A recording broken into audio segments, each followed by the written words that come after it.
अस्सलाम वालेकुम नाज़रीन, उर्दू टीवी चैनल में खुश आमदीद।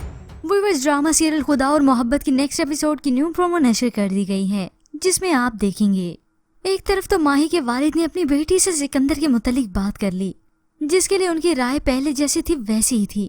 जो इज्जत जो मर्तबा ये लोग तुम्हें देंगे कोई और नहीं दे सकता। एक बार फिर से कहानी जैसे दोहराई जाएगी, मगर ये जुल्म एक बार फिर से माही बर्दाश्त नहीं कर सकती।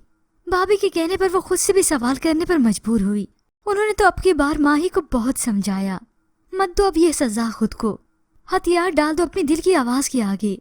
आज तन्हाई में बैठकर अपने दिल से एक सवाल पूछना कि इसके अंदर धड़कन बनकर कौन धड़कता है। उस वक्त तो माही ने अपनी भाभी की बातों को इग्नोर कर दिया, मगर अब जब सिकंदर के रिश्ते की बात उसके सामने आई तो वो एक बार फिर से बिखर कर रह गई। ऊपर छत पर खड़ी भी तन्हा वो रोती रही। उसे समझ में नहीं आया कि अब वो क्या फैसला करे। काफी दिन बीतने के बाद आखिर वो खुद से सवाल करने पर भी मजबूर हुई, मगर उसे सिर्फ और सिर्फ जवाब में फरहाद ही मिला, जिस बात को वो हमेशा से झुटलाती आई है। आज वो फरहाद से अपनी मोहब्बत को कबूल कर लेती है। ये जवाब मिलने के बाद तो माही तड़प कर रह जाती है। एक अचानक से एक नई उलझन का शिकार हो चुकी है, जबकि दूसरी जानिब फरहाद को अब वो मर्तबा मिलने जा रहा है जिसका उसने कभी सोचा भी न था। बाबा ने फरहाद को अपने हुज्रे में बुलाया और उसे बताया कि मुझे सफर पर जाना होगा और पीछे से सारे इंतजामात तुम्ही ने संभालने हैं।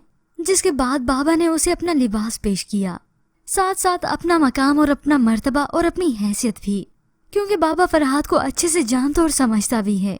तभी तो उन्होंने अपने सारे अमूर उसी को सौंप दिए। फिर व्यूअर्स, यूं ही वक्त गुजरने के साथ आप देखेंगे फरहाद सारे अमूर को सर अंजाम भी देने लगेगा और उसके हाथों से लोग शिफा याब भी होंगे। एक के बाद सभी उसके गर्विदा हो जाएंगे। और अब व्यूअर्स, यहाँ से फरहाद की मंजिल का सफर शुरू हो चुका है। माही को भी अंदाजा हो गया कि वो फरहाद को चाहती है, उसी से मोहब्बत करती है। जिसके बाद वो अपनी भाभी के साथ फिर से यहाँ इस दरबार में आएगी और फरहाद से मुलाकात भी करेगी। ये व्यूअर्स आप अगली आने वाले एक साथ में देख सकेंगे। मगर व्यूअर्स, क्या आपके ख्याल में माही के वालिदैन क्या उस पर दबाव डालेंगे? क्या उसका भाई भी अब उसे इंसिस्ट करेगा कि वो सिकंदर को अपना ले, उसी से शादी करे?